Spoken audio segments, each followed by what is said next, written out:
Assalamualaikum warahmatullahi wabarakatuh. Perkenalkan, saya Farah Amelia Khairia dari Universitas Samudra Kota Langsa. Di sini saya akan memenuhi tugas mata kuliah bioteknologi dengan dosen pengampu Bapak Muhammad Khalil MPD dengan memenuhi tugas ujian tengah semester. Di sini materi yang akan saya bahas adalah tentang peranan mikroba dalam beberapa produk fermentasi.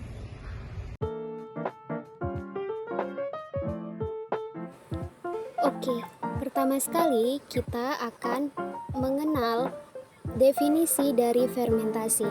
Sebelum kita masuk ke dalam beberapa peran mikroba terhadap produk fermentasi, kita harus mengenal definisi ataupun mengetahui definisi dari fermentasi.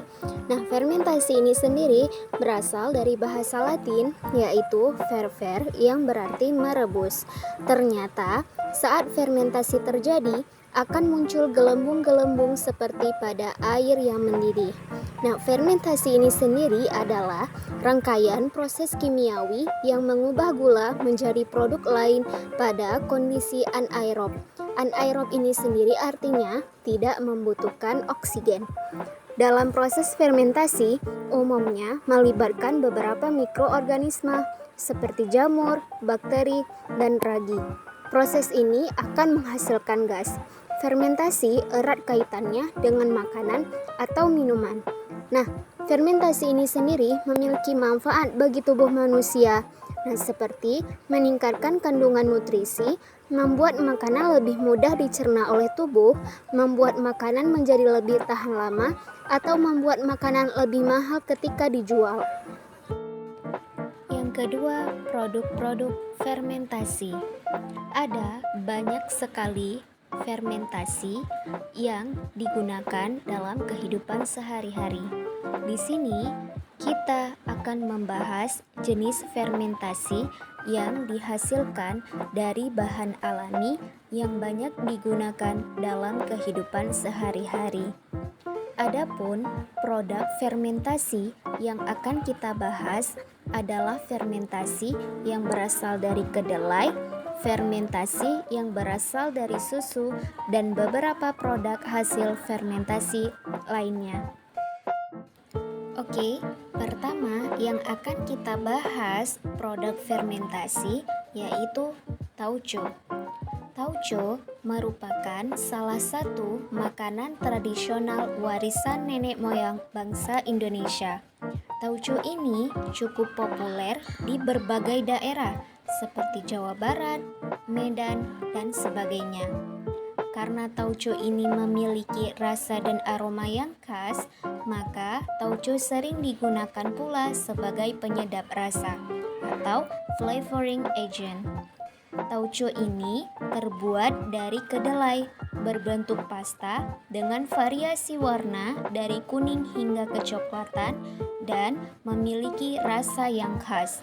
Pada umumnya, tauco dibuat secara spontan sehingga jenis mikroba yang tumbuh akan bermacam-macam jenisnya dan keadaan yang demikian ini akan berpengaruh terhadap mutu dari tauco yang dihasilkan, baik dari segi flavor maupun kandungan proteinnya. Jenis tauco ini ada dua macam, yaitu bentuk kering dan bentuk basah. Sedangkan dari rasanya dibedakan atas yang asin dan yang manis. Perbedaannya ini terletak dari jumlah air dan banyaknya gula yang ditambahkan. Teman-teman, fermentasi yang dilakukan oleh kapang pada tauco ini dilakukan selama 3-6 hari dengan bantuan bakteri Aspergillus oryzae atau Aspergillus soyae. Selama fermentasi kapang ini dihasilkan enzim-enzim protease, amilase, dan lipase yang masing-masing akan berperan dalam menguraikan protein, karbohidrat, dan lipid dalam biji kedelai. Proses proteolisis akan menghasilkan peptida, pepton, dan asam amino bebas. Lipid akan dihidrolisis menjadi asam-asam lemak.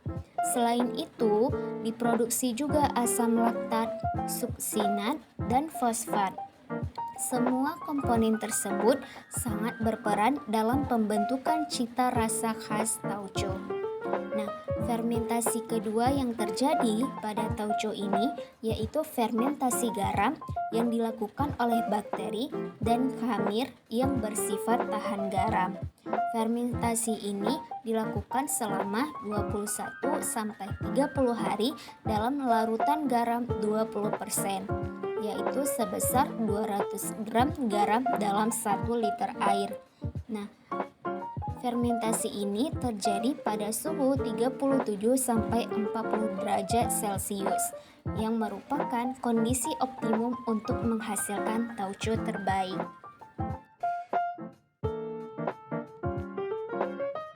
Selanjutnya, peranan mikroba dalam produk fermentasi adalah roti.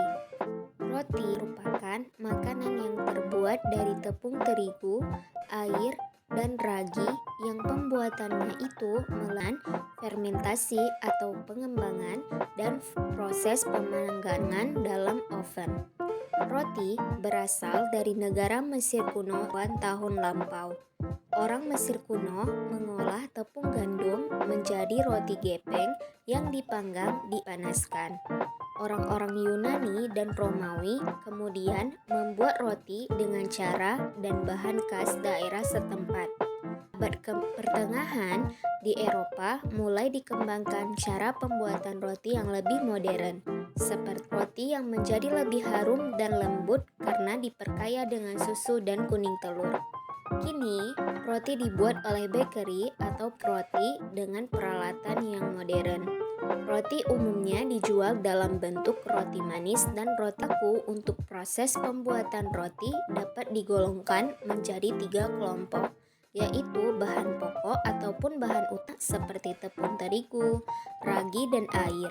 Bahan penambah rasa yaitu gula dalam bentuk shortening ataupun mentega dan margarin, susu dan telur, serta bahan tambahan berupa mineral yeast food. Malt, emulsifier, bahan untuk meningkatkan mutu adonan, dan pengawet terutama terhadap jamur. Roti ini satu produk bioteknologi konvensional karena adanya proses fermentasi yang memanfaatkan organisme.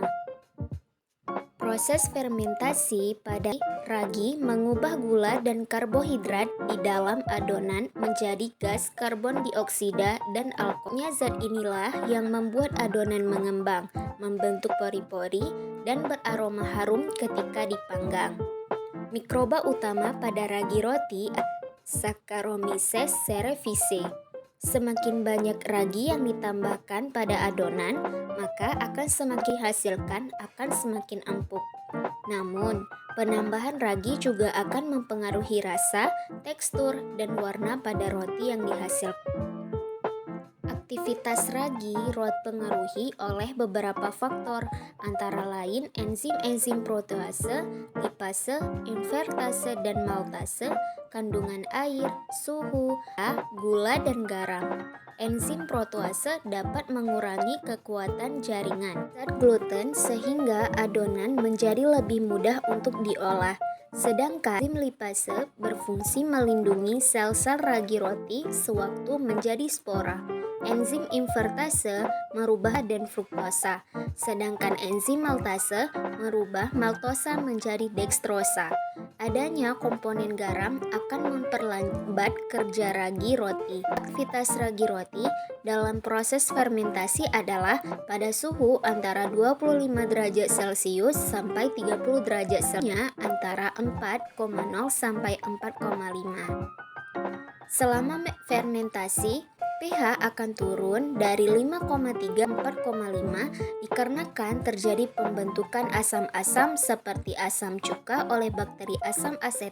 Penurunan pH ini akan mempengaruhi hidrasi dan pengembangan gluten dan laju kegiatan enzim. Yang ketiga adalah nata de coco. Nata de coco merupakan hasil dari fermentasi air kelapa. Proses fermentasi air kelapa tersebut terjadi karena adanya bantuan dari bakteri Acetobacter pseudomonas. Hasil dari proses fermentasi tersebut adalah nata yang berbentuk seperti jeli, berwarna putih hingga bening, serta bertekstur kenyal. Acetobacter pseudomonas memproduksi kapsul secara berlebihan dan digunakan dalam pembuatan nata di koko. Bakteri ini memfermentasikan glukosa menjadi polisakarida dengan menghasilkan enzim kinase yang menyusun gula menjadi rantai serat atau selulosa ekstraseluler yang disebut sebagai nata, yang berbentuk pada kokoh dan kenyal mengapung di atas permukaan, dan bakteri ini juga mengoksidasi etanol menjadi asam asetat. Nata itu sendiri adalah selulosa bakteri yang terbentuk pada cairan dan mengapung di permukaan media ataupun substrat. Bagaimana teman-teman penjelasannya? Apakah sudah jelas? Semoga dapat berguna ya bagi kalian. Terima kasih sudah menonton. Assalamualaikum warahmatullahi wabarakatuh.